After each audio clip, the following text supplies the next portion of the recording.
Parlons sérieusement. Bienvenue, je suis Kumba. Dans Parlons sérieusement, nous allons parler de beauté, nutrition, vie de famille, vie de couple, sexualité, actualité du quotidien. Vous l'avez compris, dans Parlons sérieusement, nous abordons plusieurs thèmes. Pour ne rien rater, abonnez-vous. Bonjour à tous et bienvenue dans ce nouveau podcast.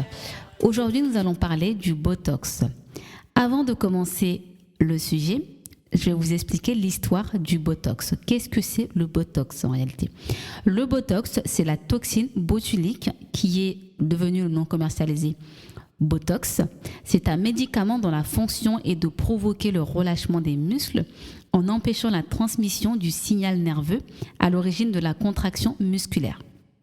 Elle est utilisée depuis plusieurs dizaines d'années par les ophtalmologues qui en a fait pour la première fois. La première fois dont ils l'ont utilisée, c'est en 1970.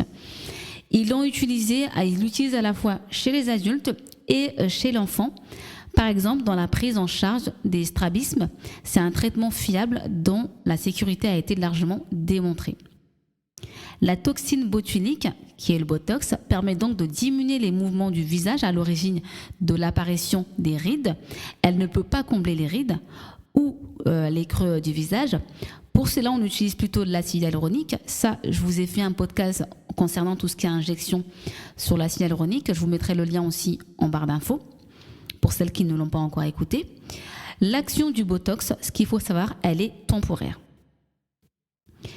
Alors là, on va commencer du coup le sujet. Je vais vous expliquer vraiment tout en détail concernant le Botox.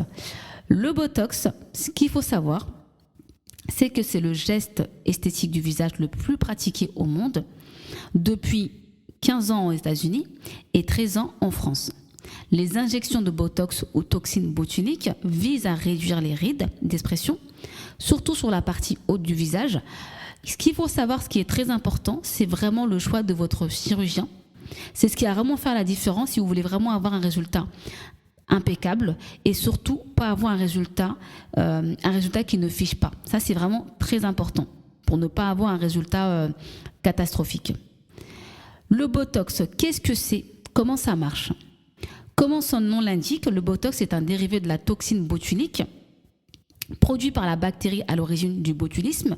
Cette forme d'intoxication alimentaire conduit généralement à la mort par asphyxie. Les muscles respiratoires étant paralysés par la toxine, aussi en médecine esthétique, une injection de Botox fonctionne sur le même principe, au détail près qu'elle ne contient évidemment aucune bactérie. Concrètement, le Botox, ça va agir sur les nerfs qui contrôlent les muscles, notamment ceux du visage, ce qui va les empêcher de se contracter temporairement, de manière temporaire. Le visage apparaîtra plus lisse quand l'effet du Botox va disparaître. Généralement, c'est au bout de 4 ou 5 mois. La toxine botulique, elle sera détruite par l'organisme de manière naturelle. En gros, quand on va vous injecter le Botox, l'acide botulique, au bout de 4 ou 5 mois, ça dépend vraiment entre 3 et 6 mois, c'est l'organisme qui va détruire en fait le Botox de manière naturelle. Pour des raisons médicales, elle est utilisée à des doses 4 fois supérieures au moins en hôpital, en neurologie ou en ophtalmologie. En stomatologie, elle est même prise en charge par la sécurité sociale pour soulager certaines maladies. Enfin, elle est utilisée dans les aisselles. Ça, c'est très important parce que je crois que beaucoup de gens ne savent pas qu'on peut aussi avoir recours au Botox pour les aisselles. C'est pour celles et ceux qui souffrent de transpiration excessive. On fait une injection au niveau des aisselles. On va voir son médecin, son dermatologue, son chirurgien esthétique qui va nous faire une injection au niveau des aisselles. Et ça va vraiment freiner la transpiration excessive pour une durée de 6 à 7 mois. Et ça, c'est bien pour ceux il y a des gens qui souffrent énormément d'une transpiration excessive. Ça peut être un moyen très intéressant pour ces personnes-là. Quel ride permet-il de lisser ? Ce qu'il faut savoir, c'est que le Botox permet de lisser la ride du lion. C'est la ride qui se trouve au milieu entre les deux yeux. Elle est formée en version verticale. Et au niveau des pas de doigts. Les rides du front, ce qu'il faut savoir, c'est que cette partie-là, il la pique généralement très haut pour avoir en fait, et surtout il faut que le chirurgien ait à la main léger pour pas que ça alourdit le regard, surtout après 45 ans. On peut, s'ils injectent s'ils injectent une très forte dose, ça peut alourdir le regard. On peut aussi traiter d'autres zones comme la pointe du menton et les muscles. Ça, c'est très important. Et aussi, au niveau des sillons nasogénies, ça, c'est vraiment pour éviter... souvent, il y a des gens qui ont au niveau du sourire qui est un peu... Le coin de sourire qui est un peu abaissé, qu'on n'aime pas trop.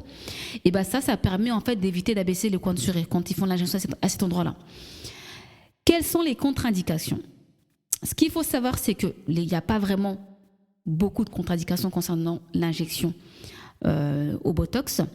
Il faut s'abstenir par contre si vous êtes enceinte ou si vous souffrez d'une maladie auto-immune, un peu comme l'injection à l'acide hyaluronique, une maladie auto-immune rare et chronique de la même jonction neuromusculaire. Ça, c'est vraiment très important. Mais dans tous les cas, votre médecin, il est obligé de vous diagnostiquer avant et de vous expliquer un peu comment ça va se passer et ce qui est possible ou pas. Ça, c'est important. Le Botox, à partir de quel âge on peut faire une injection ? Après, ce qu'il faut savoir, c'est que ces derniers temps, les médecins, ils constatent, en fait, les chirurgiens, ils constatent que maintenant, les gens commencent de plus en plus jeunes. Ça, c'est à cause d'Instagram et de TikTok. Les gens, ils commencent à s'intéresser à l'injection, au Botox, à partir de 20, 22, 25. Et en moyenne, c'est 25, 28 ans. 28, 30, 35 ans, ils commencent vraiment à vouloir estomper les rides, lisser les ridules très tôt, très jeunes. Tout ça à cause des filtres. Voilà, l'impact des filtres. Après, c'est vrai que les médecins, ils s'inquiètent un peu par rapport à ça, parce que c'est vrai qu'avant, les gens, ça c'était vraiment tardivement, ils avaient recours au Botox tardivement, mais maintenant, honnêtement, les gens, ils commencent plus tôt. En gros, même à 20 ans, il y a des gens qui ont recours au Botox à 20 ans. Si le médecin ne dit pas non, ils vont avoir recours au Botox. Et existe-t-il des effets secondaires ? Est-ce qu'il y a des effets secondaires après avoir fait une injection au Botox ? On peut souffrir d'une migraine les 2 premiers jours qui suivent l'injection. Le plus grand risque est cependant psychologique. C'est plus psychologique en fait au niveau de... Parce que quand on fait une injection, on va dire on va avoir un avant-après. Cet avant-après peut avoir un impact psychologiquement parlant. Et aussi, il y a des gens, quand ils commencent, ils ont du mal à s'arrêter. C'est comme si une obsession, c'est une obsession. Ils ne s'arrêtent plus, ils ont toujours besoin, ils ont toujours cette envie-là de refaire à chaque fois. Et ça, il faut faire attention parce que ça peut créer des gros problèmes par la suite. Quand en gros, on est sur le coup, on a cette envie de refaire, de ne plus s'arrêter. Et une fois qu'on a eu les injections qu'on désirait au moment présent, dans le futur, on peut regretter d'avoir fait plein d'injections. Même si ça ne reste pas définitivement et que ça disparaît, il faut faire attention à ça, parce que c'est quand même de l'argent que vous mettez dedans. Comment se passe la première séance d'une injection ? Il faut choisir déjà un dermatologue esthétique qui est très compétent. Ça, c'est très important parce qu'on parle quand même de la peau, on parle quand même de la beauté. Donc, il faut bien choisir, quitte à payer un peu plus. Mais c'est très important de choisir un très bon médecin qui va vraiment bien faire l'injection et sans forcément, bien faire l'injection, quelque chose qui va vraiment vous convenir et où vous aurez une satisfaction derrière. Après, ce qui est bien, c'est quand vous choisissez un très bon médecin, généralement, il va vous faire des faibles doses. Parce que l'idéal, c'est bien il faut commencer par de faibles doses, quitte à corriger après, faire une petite retouche 15 jours après. Parce que ce qu'il faut savoir, c'est quand vous mettez une injection, s'il vous met une injection sur une très forte dose tout de suite et que vous n'aimez pas le résultat, et que ça fiche derrière, on peut pas toucher, le médecin peut rien faire avant 3 ou 4 mois. Il faut attendre un peu que ça disparaisse un peu, quoi. Donc c'est vraiment très important de faire appel à un très bon chirurgien qui va vraiment faire l'injection mais à très faible dose. En gros, il va doser, il va corriger sans forcément avoir la main lourde. Généralement, quand ils font l'injection, ils utilisent une aiguille qui est très fine et qui est quasi indolore. Il n'y a pas de douleur, on sent rien quand on fait une injection. Le rendez-vous ne dure qu'une vingtaine de minutes, contrairement à l'acide hyaluronique. Après, c'est deux pratiques complètement différentes aussi, même si le principe est le même, parce qu'on revient toujours à l'amélioration de la beauté.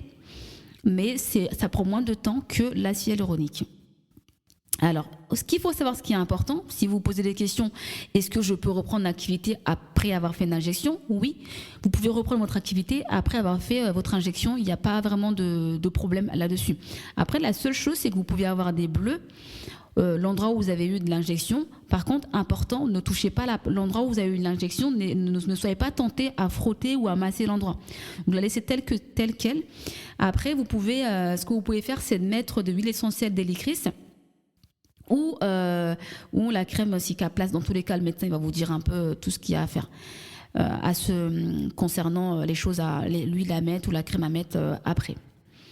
La seule recommandation que moi je pourrais vous donner à l'heure actuelle, c'est vraiment, j'insiste là-dessus, c'est de ne pas masser la pointe là où il y a eu l'injection, parce que sinon c'est pas bon. Il ne faut vraiment pas amasser. Il va vous le dire dans tous les cas de ne pas masser l'endroit où il y a eu l'injection. Il faut laisser, une fois que vous avez eu l'injection, le résultat il n'est pas immédiat. Il faut juste patienter un peu, mais vous allez avoir le résultat que vous souhaitez par la suite. Et généralement, quand on fait une injection, il faut éviter de faire un sport intensif les jours qui suivent, et surtout pas porter de casque, pour les motards, les jours qui suivent l'injection. Combien de temps durent les résultats? Les résultats, généralement, ils vont durer entre 7 et... on voit les résultats entre 7 à 10 jours. Et les résultats, voire 15 jours. Et les résultats, ils vont durer entre 4 à 5 mois. En gros, tout dépend de... Voilà, ça, c'est vraiment du produit qui va vous injecter, enfin, de la marque de produit qui va vous injecter, parce qu'il y a beaucoup de laboratoires qui créent ce fameux ingrédient, le Botox, qui vont vous injecter. Donc, tout dépend de celui qui va utiliser. Et ça va durer entre 4 à 5 mois. Il y a des gens où ça dure 6 mois. Donc, maximum, généralement, ça dure 6 mois. À qui s'adresser quand on veut faire cette intervention, même si c'est pas une intervention chirurgicale, mais ça reste quand même toujours une injection. Il faut aller dans un cabinet dermatologique ou spécialisé dans le côté tout ce qui est médecine esthétique. Dans les deux cas, privilégiez vraiment, comme je vous ai dit, bouche à oreille, si vous avez vraiment des gens que vous connaissez qui ont eu recours à ça, ou vraiment faites appel à un très très bon chirurgien. Ça, c'est très important. C'est vraiment très important. On parle de la peau, on parle de votre santé, on parle de votre physique, donc vraiment faites appel à un très bon chirurgien. Le prix, pour faire une injection, il faut compter environ entre 250 € et 400, voire 500 €. Donc, pour être un peu large, entre 300 et 500 €. Si vous avez le budget pour vous faire une injection et que vous avez envie, vous êtes complexé, chacun est libre de faire ce qu'il veut, mais la seule chose que je peux vous recommander, c'est vraiment de faire appel à un très bon chirurgien réputé. On est arrivé au bout de ce podcast. Je vous souhaite de passer une agréable journée. On se donne rendez-vous au prochain podcast et n'hésitez pas à vous abonner, c'est gratuit.